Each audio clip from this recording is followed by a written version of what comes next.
Boa tarde a todos do 12º curso de formação inicial. Saudar meus colegas de mesa. É um prazer estar fazendo uma mesa aqui com o padre Ricardo Rezende, como o ministro Aurélio colocou bem, um ícone dessa luta contra o trabalho escravo. E Jonas aqui, nosso parceiro de diversas lutas, da aprovação da PEC, outras na Conatraz, nas oficinas que fazemos Brasil afora, né, Jonas? Então, é uma honra para mim estar nessa mesa. Eu vou pegar logo o gancho da fala do padre Ricardo e colocar uma fala muito assim de contextualização socioeconômica do trabalho escravo e também um pouco da resposta do Estado brasileiro a esse fenômeno de violação de direitos humanos, que, como o padre Ricardo bem colocou em sua retrospectiva histórica, até a década de 90, o Estado brasileiro negava a existência desse trabalho escravo contemporâneo, desse trabalho de análogo escravo. E, em alguns momentos, como ele colocou, na década de 70, quando começa, né, padre Ricardo, o aumento das denúncias, principalmente vinculadas pela sociedade civil, vinculada à Igreja Católica, a postura do Estado era de negação total dessa violação. Então, vou dar primeiro um breve conceito sobre o conceito de trabalho escravo atual no Brasil, e o Dr. Jonas vai fazer esse conceito, vai trabalhar muito melhor que eu esse conceito, mas apenas um breve conceito para a gente começar a trabalhar essa palestra. Esse conceito, na verdade, na nossa opinião, é um avanço em relação à Convenção 29 e à Convenção 105 da OIT, que discute a questão do trabalho forçado, a proibição do trabalho, a conceituação do trabalho forçado e o compromisso dos Estados pela erradicação do trabalho forçado, a 105, se não me engano, né, ministro Leve? E a gente avança da questão do trabalho forçado, da questão da liberdade, como o padre Ricardo colocou, para a discussão da dignidade da pessoa humana. Então, não apenas a restrição da liberdade, hoje em dia, reduz uma pessoa à condição análoga de escravo, também a violação da sua dignidade de pessoa humana durante a relação de trabalho. Então, o Código Penal, que foi modificado em 2003, coloca o conceito que é utilizado hoje pelo Estado brasileiro para trabalho escravo contemporâneo, trabalho análogo de escravo. O que seria? Seriam esses 4 elementos formadores do tipo penal que estão em vermelho, que seria o trabalho forçado, conceito clássico das convenções da OIT, a questão da jornada exaustiva, as condições degradantes de trabalho e a restrição de sua locomoção em razão de dívida contraída, como o padre Ricardo já explicou muito bem. A pena hoje é de 2 a 8 anos e multa além da pena correspondente à violência. Nós temos também situações agravantes que vêm depois do caput, só que apenas para colocar qual é o tipo penal hoje do crime de redução ao trabalho análogo de escravo. Vale ressaltar que a comissão de especialistas que criou um anteprojeto de lei do novo Código Penal, que está correndo hoje em comissão especial do Senado Federal, não apenas manteve esse tipo, como também aumentou a pena inicial para 4 anos, para evitar situações de processo penal, de transação penal, de regime, essas coisas que eu não sei tão bem, faz tempo que eu estudei isso. Então, quer dizer, vale ressaltar que é um conceito que, inclusive, pelos especialistas que estão discutindo o novo Código Penal e discutindo o novo Código Penal, é um conceito que foi completamente abarcado pelo novo texto, inclusive com aumento de pena, e no rol dos crimes hediondos, a redução à condição análoga de escravo também foi inclusa, então foi dado um valor mais forte ainda à questão do crime de redução do trabalho análogo de escravo. Aí vocês me perguntam o que seria trabalho degradante, né? Você pode ter trabalho degradante, condições degradantes de trabalho no campo, condições degradantes na cidade. O trabalho escravo, como eu vou dizer, é um fenômeno hoje não apenas rural, mas também urbano, né?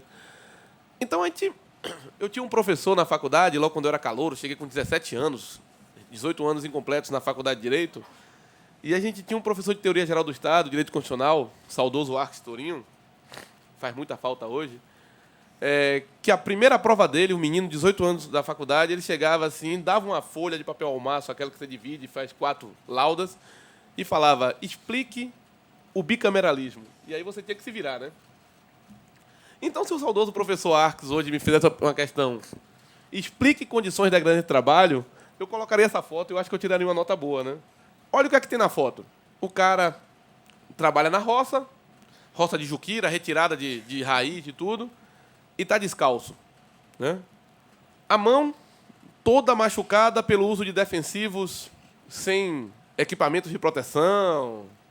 A outra mão com o dedo decepado por acidente de trabalho, por não uso de equipamento de proteção. Ninguém sabe como é que isso foi curado, se o cara colocou alguma erva, se teve atendimento. A água de beber, nessas condições, né? Então, eu creio que seria uma explicação boa do que é condições degradante de trabalho no campo. Tem outras situações também que as fiscalizações do Ministério do Trabalho e Emprego, do Ministério Público do Trabalho encontram, mas eu acho que, se a gente conseguisse resumir condições degradantes de trabalho, eu acho que essa foto estaria numa das que melhor resume essas condições. E no setor urbano, como é que a gente poderia conceituar condições degradantes de trabalho? Aí a gente vem com outra foto. Isso aqui é uma oficina de costura em São Paulo, capital, né?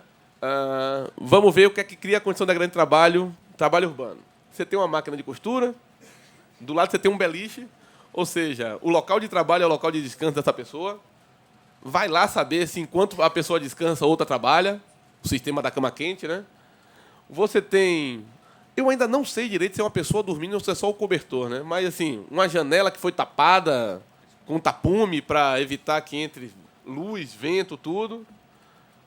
Ali em cima você vê um monte de bicho de pelúcia. Tem criança, né? Tinha criança lá, as crianças, a mãe trabalhando, pai trabalhando, as crianças lá. Então, quer dizer, eu acho que isso também pode resumir muito bem em relação a setor têxtil, o que seria condições de grande trabalho. Só que essa foto foi tirada para uma direção. No mesmo local, você tira a foto para outra direção, você tem a continuação dessa foto. Essa foto é quase uma foto 360 sobre condições degradantes de trabalho. É o local de fazer comida, o local de lavar a roupa, o local de fazer suas higienes, o local de lavar os pratos. E logo do lado está essa oficina, local de descanso. Então, eu creio que, assim, com essas fotos, a gente consegue explicar um pouco o que seja a condição de trabalho. O Jonas, tecnicamente, explica isso para a gente melhor depois, né, Jonas? E eu acho que, a título de ilustração do que eu acho que supre bem essa nossa dúvida. Então, como a gente falou, o trabalho escravo, análogo de escravo, é um fenômeno espalhado por todo o Brasil.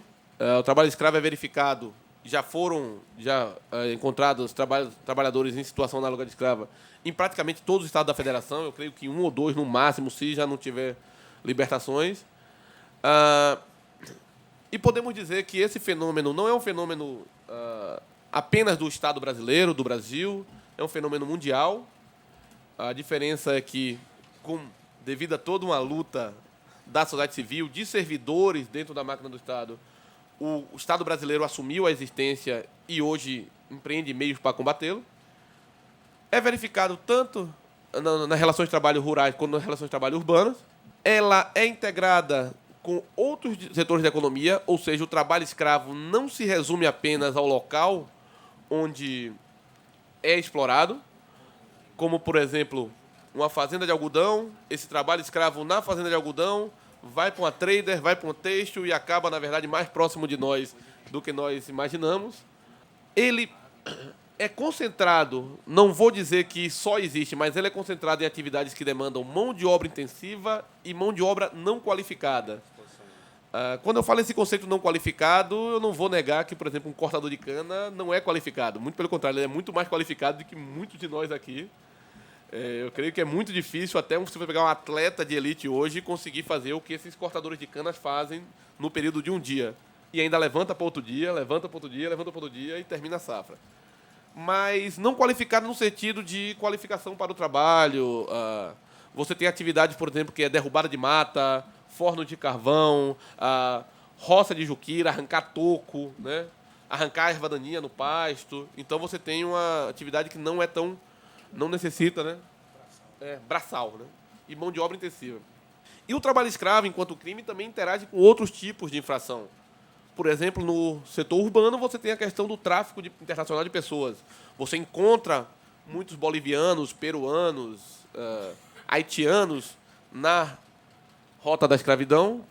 E no campo, por exemplo, você encontra também questões vinculadas a crimes fundiários, a crimes ambientais, luta por terra, homicídios vinculados à luta por terra. Então, o trabalho escravo não é um crime que acontece sozinho, ele vem em turma com a cesta de crimes, como a gente gosta de trabalhar. E mais ou menos são esses conceitos. Apenas para explicar como o trabalho escravo está, né, infestado e como ele se verifica em todos os estados, esse mapa, a partir das libertações que foram feitas entre 2002 e 2009, e foi feito pela Repórter Brasil, a partir de dados da Comissão Pastoral da Terra e também os dados do Ministério do Trabalho e Emprego, esse mapa mostra onde houve libertação de trabalho escravo no Brasil.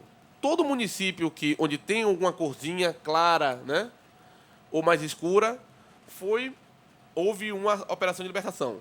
Os municípios mais escuros é onde houve mais do que 10 casos de libertação. Aquela parte ali do sudeste paraense, oeste baiano, Mato Grosso, Goiás, você tem municípios onde houve mais de 10 operações nesses 7 anos, onde foi verificada essa pesquisa. Então, você vê que o trabalho escravo, apesar de se concentrar em certas áreas, você tem a ocorrência dele em praticamente todos os locais da federação, né? Alguns ficam mais difíceis de ver, como o litoral foi colonizado há muito mais tempo, então os municípios são menores, fica até mais difícil para a gente visualizar. Mas você tem muito ponto azul no litoral também, né? Ali no litoral da Bahia, Cana, ali em Alagoas, Pernambuco, então você tem muita ocorrência.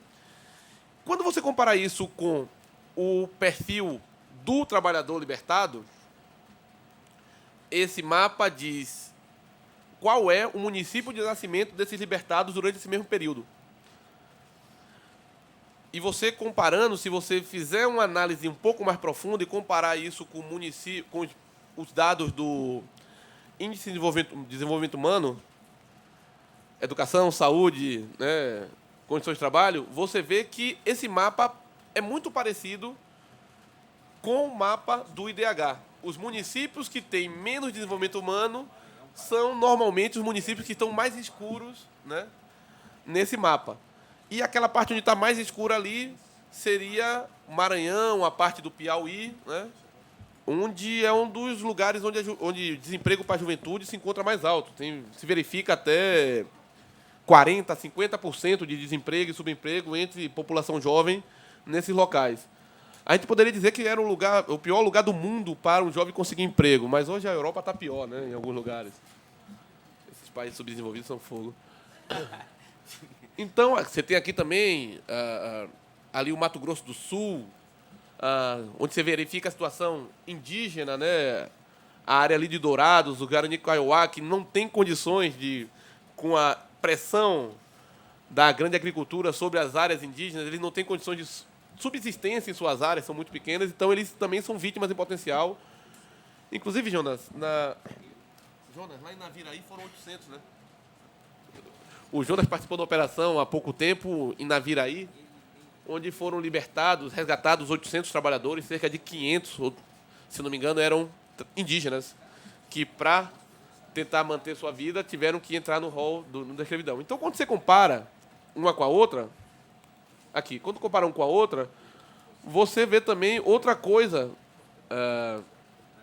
bem colocada no fenômeno do trabalho escravo, que é a questão da migração interna. Você vê as cores do mapa mudando, né? Então, o trabalhador sai de uma coisa mais ampla, vinculada ao IDH, e vai para algumas áreas mais específicas. Vamos lá. Que atividades exploram o trabalho escravo? Esse é um gráfico feito a partir da lista suja, que é uma lista gerida pelo Ministério do Trabalho e Emprego e pela Secretaria de Direitos Humanos. A partir da operação de erradicação do trabalho escravo, cria-se um processo administrativo, defesa administrativa. A partir do momento que esses autos dessa operação são confirmados e é confirmada a existência do trabalho análogo de escravo, essas empresas, essas pessoas que exploram o trabalho escravo vão para a lista suja, que hoje tem cerca de 350, 400 CNPJs e CPFs.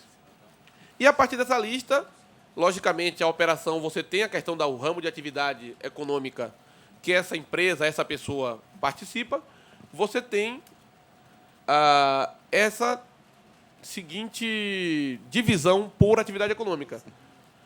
A pecuária bovina hoje é grande responsável pelo número de empresas na lista suja, quase 40%. Logo depois você vem a exploração do carvão vegetal, com quase um quarto. A silvicultura, com 6,5%. Extração vegetal, que às vezes é vinculada à questão da exploração do carvão, com 6%. Frutas, 3,70%. Aí você vai ver, né? Algodão, soja, arroz, cana-de-açúcar. E pela primeira vez, você, como essa lista é nova, e como o fenômeno do trabalho escravo, o atendimento do Estado a essas denúncias é relativamente novo, pela primeira vez você começa a ter atividades urbanas aparecendo na lista suja. Se você pegar esse canto aqui da direita, você tem comércio e hotelaria, construção civil. Eu creio que na próxima lista suja você vai ter já têxtil, né? Então você começa a ter atividades urbanas entrando na lista suja. Vale ressaltar uma coisa. Essa porcentagem diz respeito ao número de CPFs e CNPJs incluídos na lista suja. Não diz respeito ao número de trabalhadores libertados. Então, se você falar, um grande número de trabalhadores libertados foi na pecuária, não necessariamente. Porque numa operação da pecuária, você pode libertar 5, 6, 7. Numa operação da cana-de-açúcar, que só tem 3% do CNPJ, você pode libertar 1.000, como já libertamos, né? 1.100, 1.800, da última de Naviraí, 800 e pouco, né? Então, esse gráfico diz respeito apenas ao número de empresas na lista suja, não ao número de trabalhadores libertados. Quando você vê que o trabalhador libertado, você aumenta muito o número da cana, né? E diminui. Eu falei para vocês que o trabalho escravo não interage com outros ramos, interage com outros setores, interage, né? Não fica limitado ao local onde é explorado. E esse é um bom exemplo a partir de 2 fazendas que entraram na lista suja em 2004. Essa ONG, a Repórter Brasil, que mexe com essa questão do trabalho decente, combate ao trabalho escravo, fez esse trabalho de monitorar essa cadeia produtiva. De onde sai esse grão dessas 2 fazendas? Para onde vai? Onde é que vai parar? E foi esse gráfico, né, que se chegou. Se você pegar os pontos azuis, são grandes traders de grãos, Bunge, Cargill, ADM, Amage, né?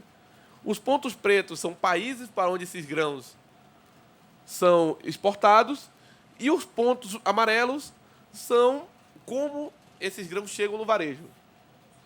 Então, você vê, de uma fazenda que utiliza trabalho escravo, esses grãos vão para uma trader e vão para as empresas, né, processadoras, que acabam parando na nossa mesa, como óleo de soja, como proteína animal, que essa proteína animal precisa de alimentação, com essa alimentação, farelo de ração, que vem dessa fazenda. Então, o trabalho escravo não está limitado apenas ao local onde ele é explorado, e isso serve para demonstrar. Temos outro também, algodão, como a gente tinha colocado. E o algodão, talvez hoje nós tenhamos, talvez seja um problema para a gente, porque a cadeia têxtil hoje, você pode encontrar trabalho escravo desde os insumos, como algodão, como também na própria formulação das roupas, das peças de vestuário. Então, você tem fazendas que entraram na lista suja, desculpa. Dessas fazendas, você parte para algumas traders ou têxteis, que fazem o fio ou fazem, né, o tecido. E, a partir desse fio, desse tecido, você para em nossas casas, em nossos locais de trabalho, via confecções, roupa, ou roupa de cama, mesa e banho, né? Marcas de grife. Então, quer dizer, a economia brasileira, vocês sabem isso mais do que eu, é muito dinâmica. Então, não tem como, na economia dinâmica, uma violação aos direitos humanos ficar limitada a seu local. Essa violação passa para frente via cadeia produtiva e acaba parando muito mais perto da gente do que a gente imagina. Esse é o histórico que eu tinha feito, aproveitando, e pior que parece até que foi combinado, né, Ricardo? Você tem um histórico que, nos anos 60, você ainda tinha o trabalho escravo com incentivo do Estado, nessas áreas de expansão agrícola, patrocinada pelo Estado brasileiro, um projeto de Brasil, e você tinha como contrapartida essa denúncia via Igreja Católica, via Comissão Pastoral da Terra, via Arquidioceses, e também por um ou outro servidor público imbuído desse espírito que acabava, de forma individual, voluntária, tentando fazer. Você tem muita experiência da Polícia Federal, delegados e agentes de Polícia Federal fazendo por conta própria essas operações, alguns até fazendo libertações. Na época eram chamados dos peões, né? Libertando peão. Só que era uma coisa que você não tinha uma resposta oficial do Estado brasileiro. Nos anos 80, com a redemocratização, você tem algumas primeiras tentativas governamentais, que infelizmente não deram certo, principalmente via o Ministério da Reforma Agrária e Desenvolvimento, né? O MIRAD, que tentou criar uma coordenadoria de conflitos agrários, assinou um termo de cooperação, um acordo com a CNA e a CONTAG para a redução desses conflitos, redução do trabalho escravo, e acabou não andando muito, infelizmente. E a resposta do Estado só se deu a partir também do aumento dessa demanda da sociedade civil e de servidores públicos, da atuação cada vez mais forte do Ministério Público do Trabalho à época, e também por pressão internacional.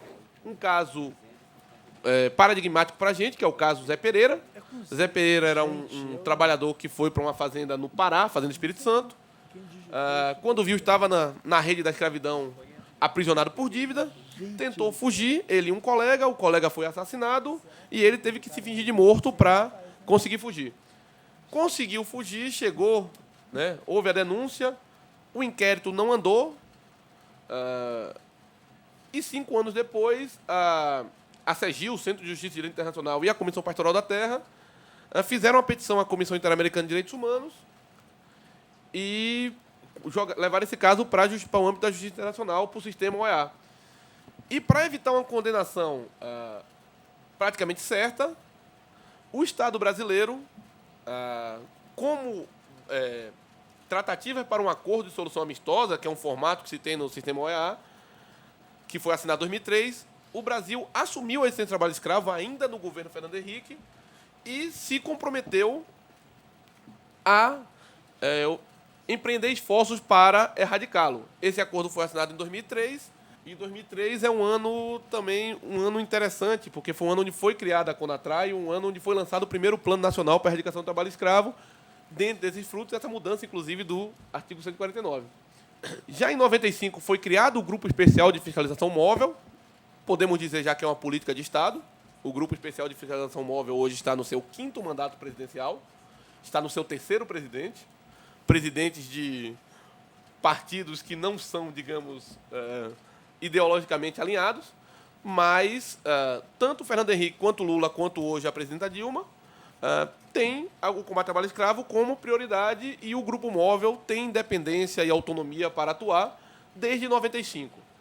E foi também criado, talvez, a célula inicial do que veio a se tornar a CONATRAI, que é o GERTRAF, o Grupo Executivo de Repressão ao Trabalho Forçado, que era um grupo formado pelos secretários executivos dos ministérios relacionados ao tema, que tinham como missão trabalhar formas de melhorar esse combate ao trabalho forçado.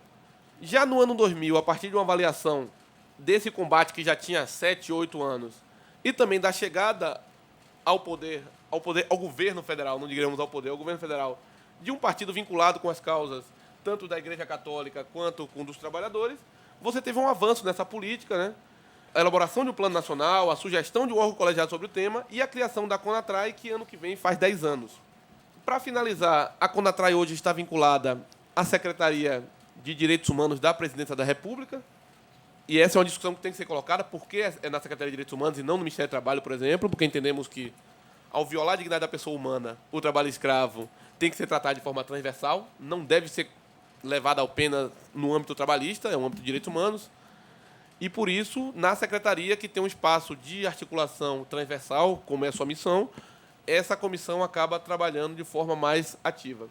E tem como missão, né, articular políticas públicas voltadas para a promoção de direitos humanos. É um órgão colegiado, tem caráter deliberativo e propositivo em relação ao Plano Nacional e coordena as ações e acompanha a tramitação de proposições, como, por exemplo, a PEC do Trabalho Escravo, a PEC 438/2001, que foi aprovada em segundo turno da Câmara dos Deputados, agora, no dia 22 de maio de 2012.